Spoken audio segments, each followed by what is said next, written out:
Dover Sports Talk worldwide with some news from the world of boxing. So y'all know what time it is. You ain't in a rush to get concussed. Now, heavyweight news. We've been talking a whole lot about Joshua, about Deontay Wilder. Our two heavyweights, two of the top three. We've been fighting the last couple of weeks.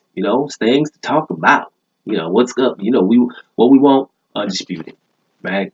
The few of us, it's like about 15 of us on the planet that want undisputed because for some reason nobody else is complaining about it.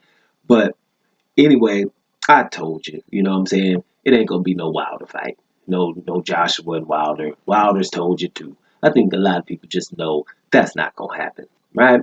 And we said why. Now you're hearing from Eddie Hearn, the promoter of Anthony Joshua. He's saying, yeah, we're gonna fight IBF mandatory Kubrat Pulev in April. Then we're gonna fight the WBO mandatory, Uzek in later in the year, right? Because the mandatories are lurking, right? What do we say though? What is the rule that everyone keeps ignoring?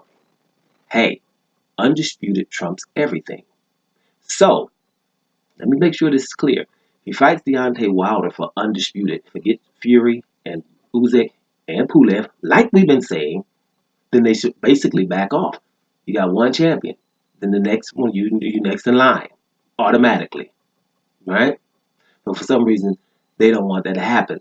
They will strip him if he tries to do that, right? So you would think that the sanctioning bodies are going to strip him if he fights anybody else. That would mean, though, right? Now check me out. That would mean if Joshua fights Kubrat Pulev in April, then the WBO championship should be vacant. Or is the WBO just going to wait for that, but not for undisputed? Or if Joshua fought Usyk for the WBO mandatory, the IBF, like I told you, they'll wait, but they're not supposed to because you want him to fight your champion or your mandatory next. Or is it you don't want him to fight for undisputed? Because undisputed means you got one champion and the sanction body gets paid probably once a year in a big heavyweight fight because he got to get to all the mandatories, right? And if you're lucky, you get 3 fights a year. But if you're not, it's going to be 2, right? You might not be in that year. That's what we get for having so many sanctioned bodies. But at the bottom line, I'm just making you guys focus and hone in on the fact that if Joshua fights Wilder for undisputed, he'll get stripped immediately by the by the WBO or the IBF immediately.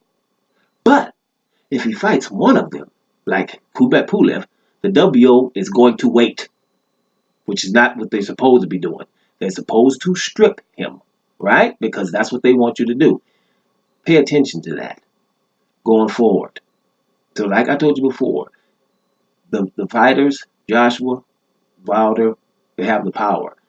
All Joshua got to do is say, well, if I'm going to get stripped anyway, I might as well fight for undisputed. We're undisputed. And then I told you guys, the sanctioning bodies would say, well, okay, we'd rather that than strip the man who just got the pay-per-view records and the most famous boxer anyway with all the knockouts.